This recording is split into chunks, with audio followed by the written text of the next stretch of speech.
नमस्कार, आप देख रहे हैं सिटी तहलका। मैं हूं जितेंद्र अहलावत और लगातार हम आपको तमाम कवरेज आपको बता रहे हैं। फ़िलहाल हम निगम कार्यालय जो है मेयर अवनीत कौर के पास हैं। उन्होंने हाल ही में 2 दिन पहले अनिल विज से मीटिंग की थी। किस तरह से उन पर बात की गई, किन मुद्दों को लेकर के बातचीत की गई है, क्या कारण है, उनके बारे में जानने का प्रयास करेंगे। शनिवार को आप चंडीगढ़ का आपका दौरा था तो वहाँ अनिल विज से मिले, तो किन मुद्दों को लेकर के बातचीत की गई और क्या कुछ नया जो है शहर के लिए आपने बात रखी? मुझे अनिल विज जी अम्बाला में मिले थे और उनके घर पे ही मैं मिली थी। तो उनके सामने मैंने कुछ एक विषय रखे कि हमारे नगर निगम का जो फ़ंड जो आना है उसके लिए मैंने डिमांड की, ताकि हमारे पानीपत नगर निगम में रिवेन्यू जनरेट हो सके और जितने भी डेवलपमेंट के काम जो रुके हुए हैं उनको शुरू किया जा सके। तो उस हिसाब से हमारी स्टैम्प ड्यूटी थी, स्टैम्प ड्यूटी की मैंने डिमांड की, और जो कुछ एक इलेक्ट्रिसिटी बोर्ड से जो हमें फ़ंड आता है वो नहीं आया, और इसके अलावा जो हमारा हुड्डा का शेयर है वो हमें नहीं मिला।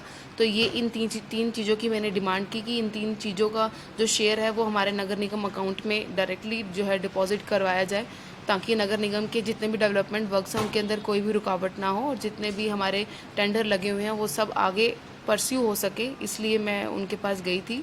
और इसके साथ साथ मेरी एक डिमांड ये भी थी कि जो हमारी एक स्कीम आई थी 6/4/2016 को, कि जितने भी हमारी रेजिडेंशियल एरिया को जिनको कमर्शियल में कन्वर्ट कर दिया गया था उसके नक्शे जो है पास किए गए थे, तो वो स्कीम सिर्फ 90 दिनों के लिए ही थी। उसके बाद ये स्कीम बंद हो गई थी।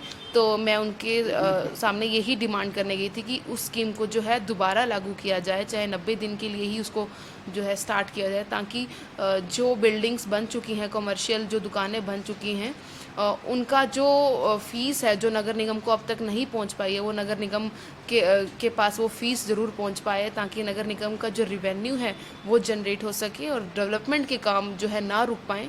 और एक रिवेन्यू को बढ़ाने के लिए एक मेरा कदम था कि मैं अनिल विज जी उनके पास जाऊं और मैं पानीपत नगर निगम के जो डिमांड्स हैं, जो फंड्स जो हमें आने हैं, मैं उनके सामने अपने विचार रखूं। तो उन्होंने आश्वासन दिया कि जल्दी से जल्दी जैसे भी फंड्स वगैरह होंगे तो वो मुझे इंटीमेशंस देंगे, और जैसे इंटीमेशंस आएंगी और उसके ऊपर हम स्टेप्स जो है करेंगे।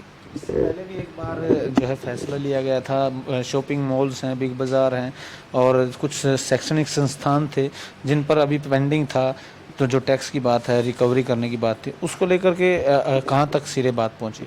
हाँ, जैसे कि आप शॉपिंग कम्प्लेक्स की बात कर रहे हैं, मॉल्स की बात कर रहे हैं, तो इनको जो है सबको नोटिस वगैरह जा चुका है, जिनका हाउस टैक्स वगैरह नहीं आया हमारे पास। तो इनके ऊपर आज कमिश्नर सर के साथ मेरी मीटिंग है। इसके बारे में हम लोगों ने आज मीटिंग करनी है कि वो प्रोसीजर कहाँ तक पहुँचा, क्योंकि नोटिस वगैरह जा चुके थे। देन आफ्टर ये लॉकडाउन का जो सिस्टम स्टार्ट हो गया था, उस दौरान इस विषय में कोई काम नहीं हो पाया इस सब्जेक्ट पे। तो अभी कमिश्नर सर आएंगे जैसे ही, तो उनसे मैंने आज यही मेरा टॉपिक है कि किसी भी तरह जो है निगम का रिवेन्यू जनरेट हो सके, चाहे किसी भी तरीके से हो। ये मेरा यही विषय है और मेरी यही सोच है, और आज मैं कमिश्नर सर से इस बारे में ज़रूर बात करूंगी और इसके ऊपर स्टेप लिए जाएंगे। इस हिसाब से आपने जो ड्रेन नंबर 1 है उसको कवर करने की बात की गई, उसका कितना प्रपोजल रखा है कि, और या उसके ऊपर फिर क्या बातचीत रही उसके बारे में थोड़ा? मैंने विज साहब को ये कहा कि मुझे पानीपत की ड्रेन नंबर 1 जो है उसको कवर करवाना है। तो इस बारे में उनकी राय थी कि कवर होना ही चाहिए, क्योंकि वो एक अब ड्रेन नहीं रह गई, एक वो गंदा नाला बन चुकी है। और अभी जो है उन्होंने एग्ज़ामिनेशन के लिए मेरी लेटर अपने पास रखी है और कहा है कि मैं इसको एक बार एग्ज़ामिन करवा के इसके ऊपर जो है आगे काम जो है शुरू करवाते हैं। अवनीत जी, एक बात और आपने कही थी चुनाव के दौरान, 1.25 साल हो चुका है कि शहर को जो है स्वच्छ भी बनाया जाएगा, लेकिन जैसे कि पार्टी की भी नीति है भारत माता के नारे के बाद गौ माता का भी, लेकिन आज सड़कों पर है, पॉलीथीन खाने पर मजबूर है।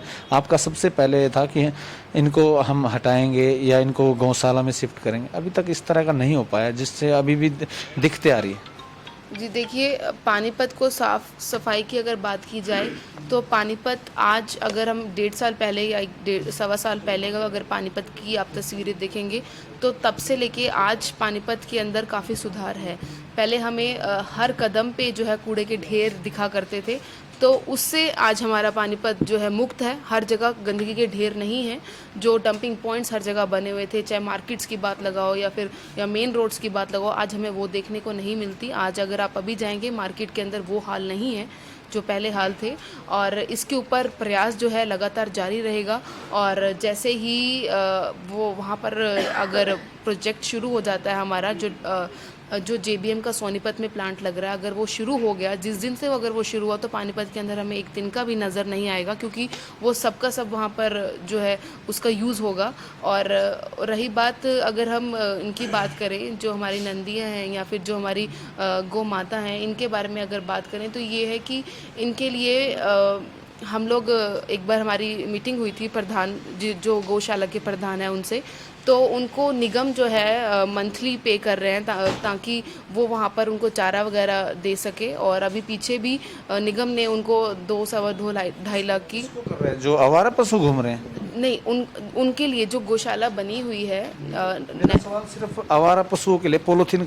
कल भी एक वाक्य सामने आया कि पॉलीथीन खाते खाते पेट फट गया नंदी का, और जिससे पेट के बीच से ही उसकी पॉलीथीन निकाली गई। मेरे पास वीडियो भी है और बहुत ही जैसे कि निंदनीय है। और इसके बाद कई बार कहा भी गया है कमिश्नर द्वारा भी, आपके द्वारा भी, लेकिन वो सिरे क्यों नहीं चढ़ पा रही? क्या कारण है? क्या इसको लेकर के हम गंभीर नहीं है क्या?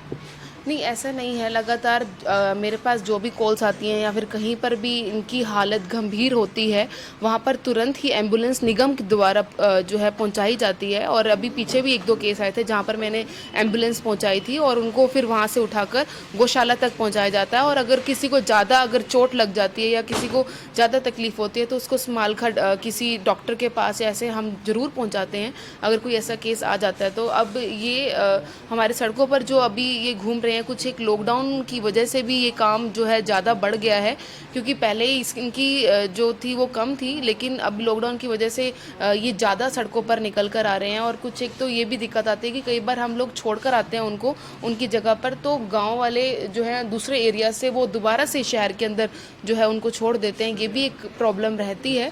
और अब बात कर रहे हैं इस बारे में, जल्दी से इसका सॉल्यूशन करवाएंगे कि इनको प्रॉपर तरीके से वहाँ पर जो है जरूर छुड़वाएं। जी बिल्कुल। इसके बाद एक डायरियों का मामला आया था कि डायरियों को बाहर निकालने बिंजोल में आपने एक प्रपोजल रखा, उसका भी अभी तक ऐसे ही चल रहा है। किस तरह से देख रहे हैं? उसके बारे में ना ये था कि बिंजोल के अंदर जो खाली प्लॉट्स पड़े हैं उनकी हम लोगों ने शुरू किया था कि उनकी नीलामी करेंगे, और जितनी भी हमारे शहर के अंदर जो डायरीज हैं उनको वहाँ पर शिफ्ट किया जाएगा। और उनकी नीलामी के जितने भी पेपर्स वगैरह हैं वो सब तैयार हो गए थे और बिल्कुल सब कुछ रेडी है। अब हम ये लॉकडाउन की वजह से ही ये काम जो है बीच में रुक गया था, नहीं तो इनकी जो थी वो शुरू करवा देते। और जितने भी हमारी पहले पानीपत शहर के अंदर डायरीज थी उनको हमने वहाँ पर शिफ्ट करवाना था, और ये काम जो है ज़रूर होगा और होकर रहेगा। बस अभी हमारा काम जो है 2 महीने से रुका हुआ है और अभी भी काम जो है शुरू नहीं हुआ। अभी फिर से गाइडलाइन आई है कि 15 तारीख तक जो है नो पब्लिक डीलिंग, कुछ ऐसा नहीं हो सकता। तो कहीं ना कहीं काम में थोड़ा बहुत प्रभाव आया है इस चीज़ को लेकर।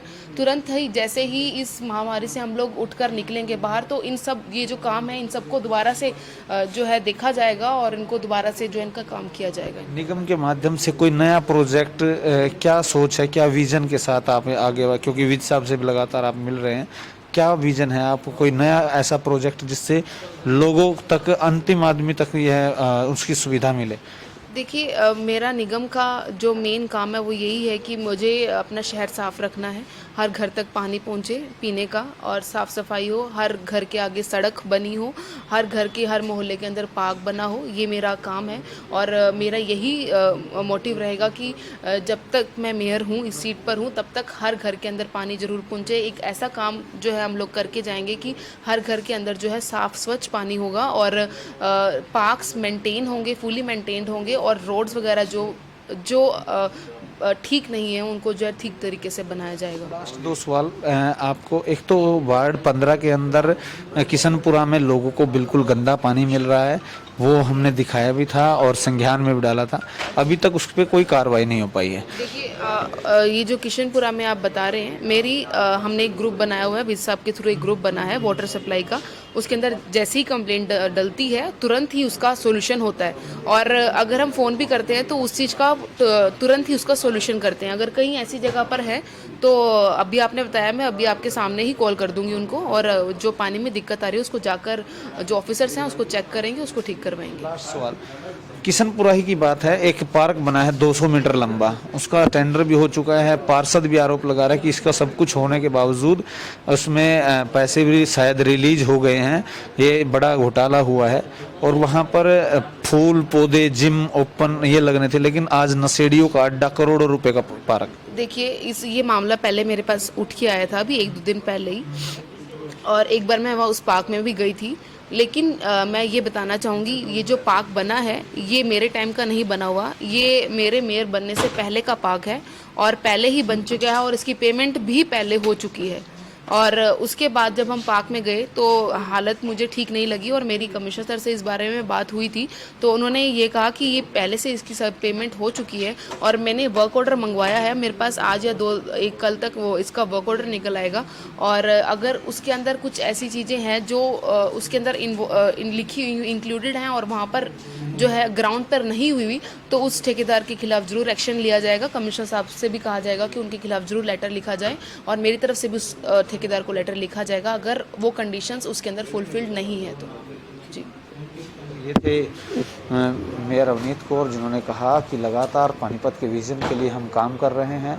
और जब लगातार हमारे पास एक शिकायत आ रही थी कि जो है गऊ और जो नंदी हैं वो लगातार आवारा सड़कों पे घूम रहे हैं, जिसको लेकर वो पॉलीथीन खाने को मजबूर है, उसको लेकर भी उन्होंने सार्थक एक मैसेज दिया है। वो कब तक पूरा होता है ये देखने वाली बात होगी। फिलहाल तमाम बातों के लिए जुड़े रहिए सिटी तहलका के साथ। सहयोगी धर्मवीर सहरावत के साथ जितेंद्र अहलावत, पानीपत।